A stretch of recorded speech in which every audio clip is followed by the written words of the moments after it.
Welcome everyone to the first ever Making the Photo with Dear Bubbles. For those who don't know me, hi, I'm Bubbles. I'm Colleen Miniuk. I'm calling in from the world headquarters of Colleen Miniuk Photography and Writing, my home office in Chandler, Arizona.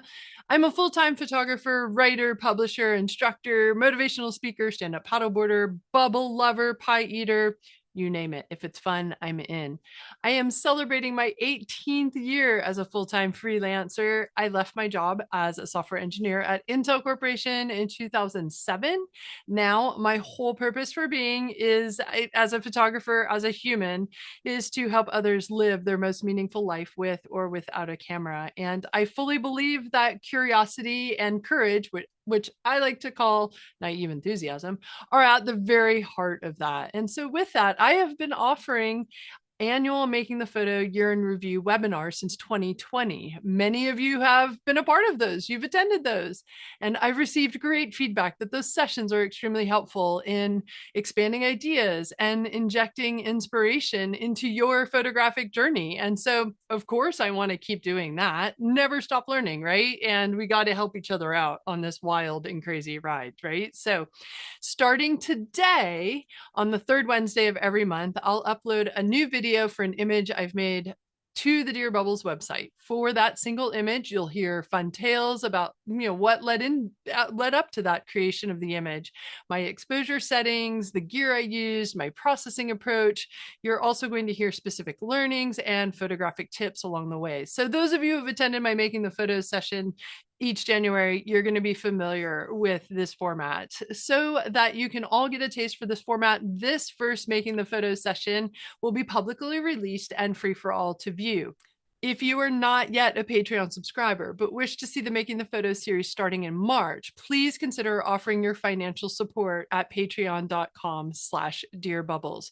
With a contribution of just $2 or more a month, not only can you retain all of your access to all of the Dear Bubbles columns and get yourself some extra perks like books and coaching sessions and more, but then you're also going to gain access to all 12 fresh, entertaining, educational videos about making the photos a year.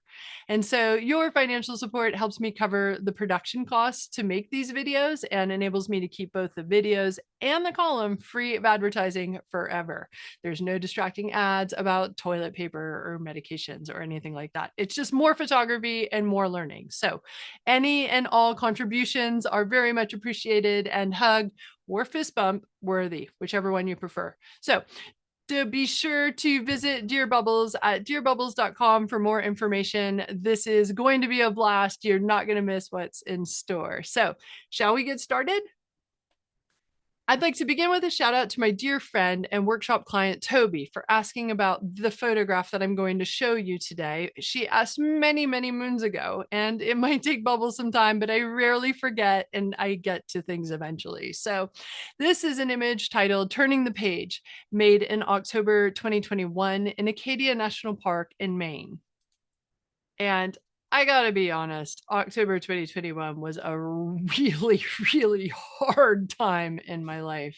I had just learned that my ex-husband had passed away unexpectedly. And so I was going through all sorts of existential questions and, this idea of life and death and mortality and just kind of a really crazy, chaotic time. And so I was driving around Acadia really looking for a sense of peace and serenity, like something that could kind of take my mind off of things, but yet help me process and kind of help me connect with nature in the season that I was going through as the season of fall, the idea of leaves changing and trees changing and shedding their leaves and kind of going into the a little bit more skeletal winter form. And yeah, so I was actually really starting to feel this connectedness of transition and impermanence in autumn in Acadia. And so on this particular particular morning, I was driving around, like I said, looking for a sense of peace, looking for some serenity, but I was also trying to scout for my workshop. And so I was trying to figure out what was going on with the different fall colors. And this is from Great Meadow, looking from the Park Loop Road, right off the Park Loop Road. So not very far into the back country of Acadia. This area normally doesn't have a lot of water. This is Cromwell Brook, but just because of the amount of water that had happened over the year and in their summer, we were able to see a lot more water in this space than normal. And so what I immediately thought of was creating a sense of peace in my photograph. So automatically when I hear the word peace or serenity, I think horizontal is going to be the way to go. And so there was some fleeting light, so it was poking in and out of the clouds. And I really liked the pastel kind of feeling to this, even though there was a lot of color going on. There was a lot of reds, a lot of yellows, a lot of oranges, a lot of color to be grabbing attention. I just really loved kind of the lower key, a little bit less direct light. I liked the overcast and a little bit more diffuse light to ease into that serenity and that peace that I was hoping to convey. And so when we make a first image, we want to ask ourselves some questions. This was my first attempt here. This is straight out of the frame. We want to ask ourselves, what do we like about the image? We want to keep that. We want to emphasize that. We want to ask what we don't like about the frame, and we want to get rid of it. We want to eliminate it. I believe that photographers are problem solvers, and the absolute best time to solve those problems is when you're standing with your camera in the field. That's when you can make the step to the left or to the right, just a foot or two, and it can make a world of difference in your frame. You don't want to get home after you've spent thousands of dollars and weeks on end trying to make the perfect photograph, only to have it pop up on your computer and be like, oops, if I just would have moved 2 steps to the left or 2 steps to the right, then maybe I would have made the image that I was proud of. So let's get that answer right when we're making the image. Let's right when we're creating, right when we have the opportunity to make those changes. And so what I liked about the image, well, of course, I love that it was horizontal and it was conveying a sense of peace. We had really nice greens that helped bring out that peacefulness. Green is a peaceful, kind of inviting color for growth. That's how from a human perceptions perspective, we tend to respond to greens in a very low-key way. But we also have the reds and the yellows and the oranges to remind ourselves that we are still alive. We are still here. We still have energy. And so we do have a balance of a lot of reds, a lot of yellows, especially in this midsection. And I really liked the way that we had the reflection in the water.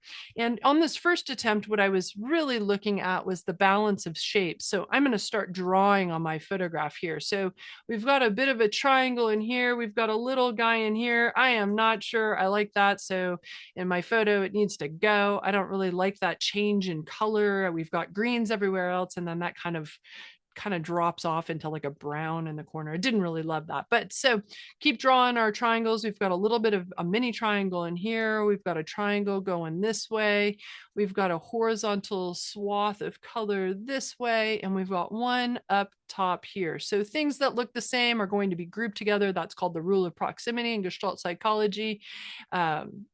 And human perceptions. And so by drawing on my photograph, by thinking about my photograph in terms of shapes and relationships between shapes, I am defining balance, and I'm trying to understand if I like that balance, if it feels balanced. And I would say overall it feels balanced. I was okay with that, but I really want to pay attention to where my dominant horizontal line is in the frame so that I am not splitting it in half and half. And we could argue that maybe the dominant horizontal line is up here. It's a little bit lighter. It's up where the red is, but we do have kind of a secondary line that's on a slight diagonal that is competing for attention. And so when we draw this line, that dominant horizontal line, we want to make sure that it is not in the center of our photograph unless we wish to convey symmetrical balance. And what symmetrical balance is that we've got the top and the bottom match perfectly. And you you can see in this image, even though we do have a mirror reflection, that is actually not the case. So the top and the bottom are different. They don't look the same. And so that's serving to divide the composition. It's going to divide the viewer's attention. And so I would want to maybe on my next attempt, my next frame, try to make sure that I don't have that dominant horizontal line in the center of my frame. And so one of the things that I really liked, I wanted to key in a little bit more on these lily pads over here. So to get rid of this stuff over here and deal with some of these other issues that I talked about, I kind of turned my camera to the right a bit. And let's see that next frame. This is my unprocessed raw. So I used a little bit longer lens, and when I zoomed in, I was able to get rid of some of that top area and really emphasize the bottom. So now we still have that dominant horizontal line. We've got that line there, but we have a different feel. It's a different balance. This is asymmetrical balance where we have different sizes, different shapes, different colors working together to create a harmonious and a lively composition. And so in this case, I've given more emphasis to the foreground down here. And I still have the background back here, but it's nice and pretty and hazy, but it's definitely a supporting cast member. I want you to be looking kind of in this area here. Again, lily pads for me have a very peaceful, very restful kind of connotation. That's how I associate lily pads, is with a sense of peace and serenity. You might associate them with something else. That's awesome. That's what we do. We make meaning and we create meaning through our photographs, our own meaning in it. All of it is right answers. And so I had my Olympus OMD EM1 Mark II. I had my 100 millimeter set, which is a 200 millimeter equivalent in a 35 millimeter full frame. And I used an ISO 200 with an f11 set to 1/6 of a second shutter speed. I was not dealing with a lot of wind. I was shooting from a tripod, so my shutter speed was really kind of irrelevant. I just needed to make sure that I had enough depth of field through my aperture with that longer 100 millimeter, that 200 millimeter length. And so f11 did the trick in that case. I did not use any filters. I did try to use a polarizer, but it really darkened this foreground way too much to the point where you couldn't actually see the mirror reflection. So I ended up taking it off of my camera and just making a straight exposure. So this is the unprocessed raw file. When I got home and started processing, I started with Adobe Camera Raw. I don't use Adobe Lightroom, but Adobe Camera Raw is essentially the exact same thing as Lightroom Develop module. The buttons are just in a little different place. It's the same thing. They just have to call it something different. And so I used highlights and shadows to balance out my histogram and highlight shadows, those sliders in the light section, the light menu. Those are really salt and pepper to taste. Like you just kind of look at your image and you see what you like, what you want to highlight, you lighten, what you don't want people to see, you darken. And so just using highlights and shadows, sliders for contrast, just making sure that there was enough contrast overall in the image without losing the haziness. I also added texture, clarity, and dehaze. You can see my settings here. Those numbers are just things that I have sorted out for my camera and for my personal taste, my personal style, and how I like to present my images. You're going to want to play with those settings to see what works best for you. And what I would love to do is jump into Adobe Photoshop and show you three things: tone check, warp, and vignette. But as a summary, I did do those three things. I used a tone check to make sure that I had balance between my different tones, my dark tones and the light tones, to ensure I was creating a sense of depth and also retaining that haziness. I didn't want too much contrast because then we lose the peacefulness that I was trying to convey. I also lightened the top right corner and warped the bottom left corner. So I will show you these in Photoshop, but I'll just point them out here. I darkened this corner and I removed that light corner there. Yeah, that's really how anal I am with my work. Like, if it's distracting, it doesn't belong. It's going to take away from your message in your frame. So get rid of it, get it out of there. So you can also see that I've added a vignette, and a vignette, what that's going to do is just take the edges of the frame, darken them up a little bit so that we get separation in tone between this layer and this layer. We're separating figure from ground. We're creating essentially a tunnel effect to keep our viewers hostage in our images. We don't want them to leave our images. We want them to keep looking at that. So with that, let's jump over into Photoshop and I'll show you how I did these. I'd like to start with the tone check, and how we do that is we go into adjustments, and I'm going to select black and white adjustment. That's going to create an adjustment layer for black and white. It does not affect my photograph. I can turn that on and off, but I don't want to change my photograph into black and white. I simply want to visualize the tones, and how I'm visualizing the tones is by using the info tab right over here. You can see we've got the info tab, we've got the histogram tab, and we can go back and forth between those two. So we've got the histogram, and you can see I'm really bunched up in the middle, which means I don't have a lot of contrast. But the info tab will tell us a little bit more. If you don't see the info tab, go to Windows. You can select the info tab from that pull down menu. And so I just want to see what's going on with my tones. I can go over the top here, and I'm watching the number on the right hand side here. Let's move myself out of the way. Let's see, I've got 136, I've got 87. I just kind of want to get a sample. 118, so we're kind of like 100, 120s, 117 again. And then I want to move to the foreground, and I want to do some sampling here as well. So I've got 130, 119, and what that's telling me is that the background tone values and the foreground tone values are the same. And what that does is that visually flattens the image. So with the color, it doesn't look like we've got, a problem in terms of flat. It looks like we've got a lot of contrast, right? And with color, we do. Color contrast is different than tonal contrast. And so you can do everything right. You can have great color contrast, but you might not have good tonal separation between different visual elements. In this case, because it's a landscape photograph, I want to make sure that my foreground and background visual tones are not the same number. I want them to be different. And what that means is we can either darken our foreground or darken our background, or lighten either one as well, either direction. Darker tones tend to pull forward. And so generally speaking, I want to darken my foreground. When I talked about the idea of peacefulness and serenity, darker visual tones at the bottom of the frame are going to feel like they are at rest. So that's going to contribute to the overall feeling of my image feeling more peaceful and serene if I darken the foreground. And so that's exactly what I did. And I wanted to keep this a little bit lighter, a little bit more airy, so that we had a little bit more contrast.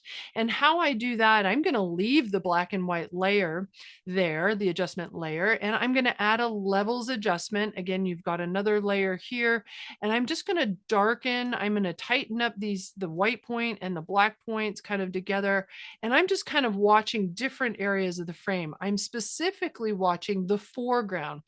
This is a global adjustment. And of course, I don't want to affect the entire image. I just want that foreground to be a little bit darker so that it pulls away from that background.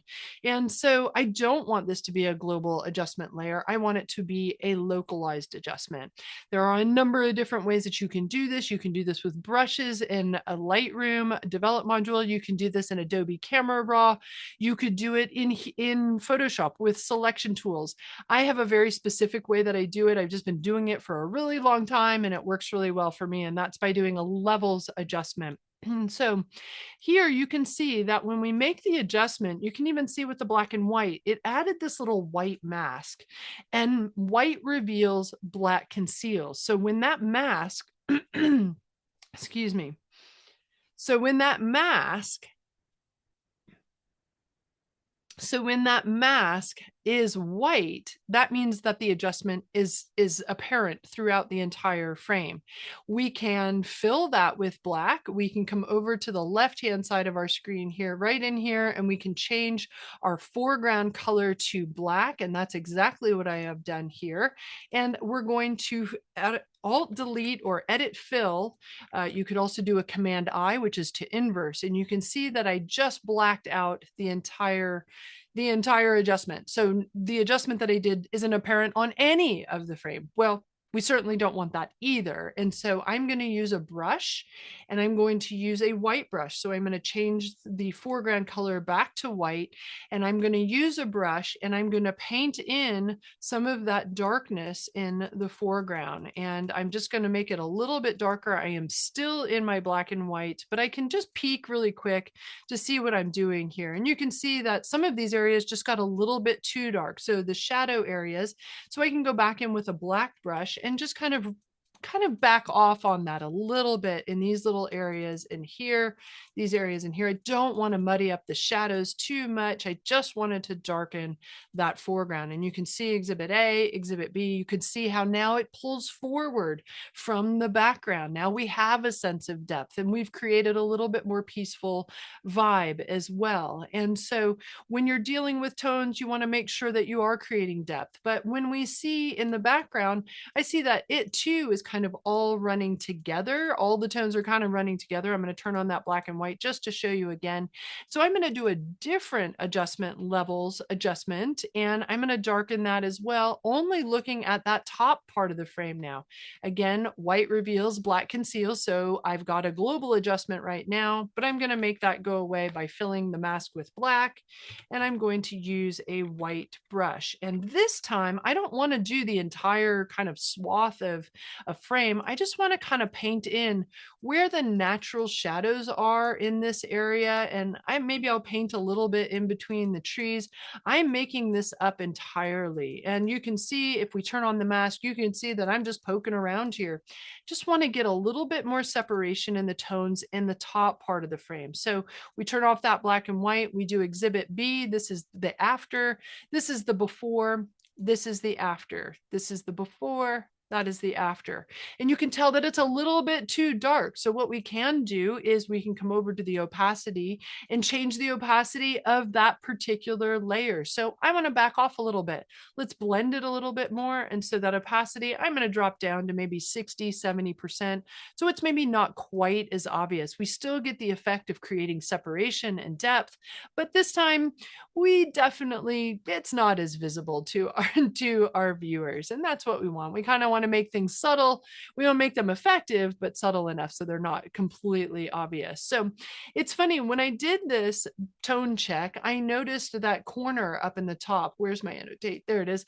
I noticed this corner up at the top, and of course I immediately noticed that on the bottom. So what I did is I just used another adjustment layer. I just did another levels adjustment and lightened up that area until I noticed that it was a little bit brighter. Again, we're going to make that adjustment disappear from the entire frame. I'm going to grab a white brush, and I'm just going to paint that in. And now you can see it blends tonally. So I push it, take off the black and white there, and you can see that's the before, that's the after, that's the before, that's the after. So it definitely, you don't see it anymore, and it's just not quite as obvious. I think it's not as obvious when it's a little bit lighter. It blends a bit more. All right, so we took care of that corner. Now we need to take care of that bottom with some warp, and we're going to duplicate our background to do that. We're going to hit Control T. You can also go to Edit, Free Transform, Control T, and you're going to get this fabulous icon right in here called the warp tool. We're going to click on that, and you're going to get some options. You can keep your grid to default. You can make it bigger or smaller by pulling that down, hitting custom. You could do 50 by 50 if you want. It's going to make it really, really precise adjustments.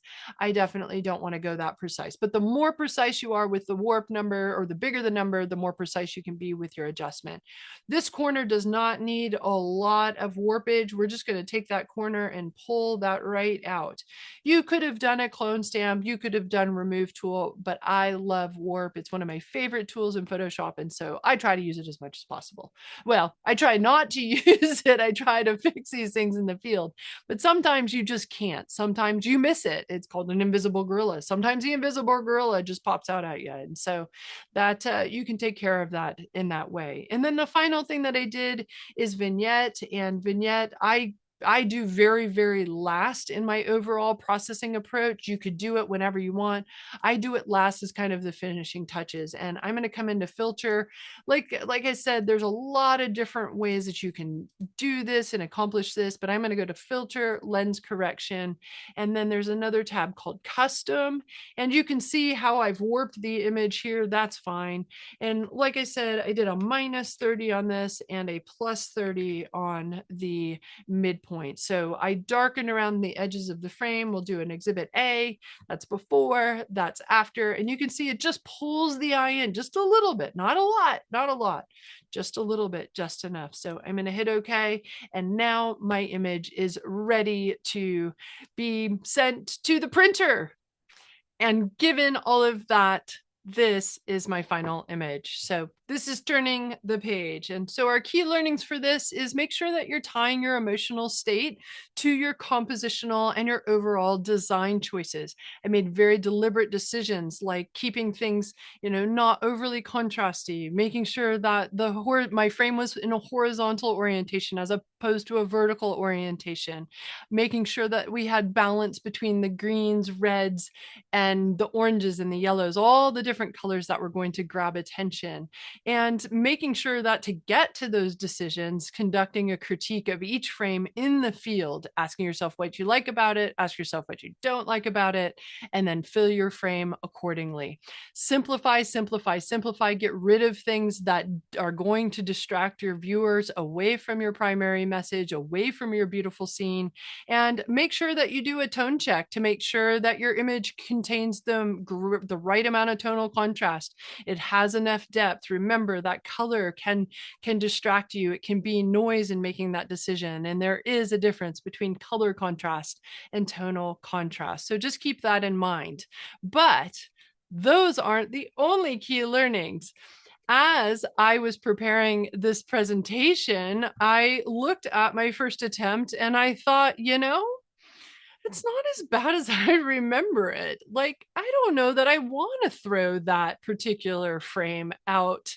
Like, there was very minimal amount with it wrong, like when I looked back at it. And remember, this image is from 2021. It is now 2025, and my life is different. What I know is different. My preferences are different. Like, what I know and understand about the world is different. My emotional state is very different. And so it's maybe not surprising that as I was preparing the presentation, I might have changed my mind. I might actually like this particular image a little bit better than the one that I showed you, which is really funny. So I processed that image and I took care of the problems that I mentioned. And so I'm calling this one Turned the Page, and we can compare it with Turning the Page. And you can see how different I processed these images and how different they feel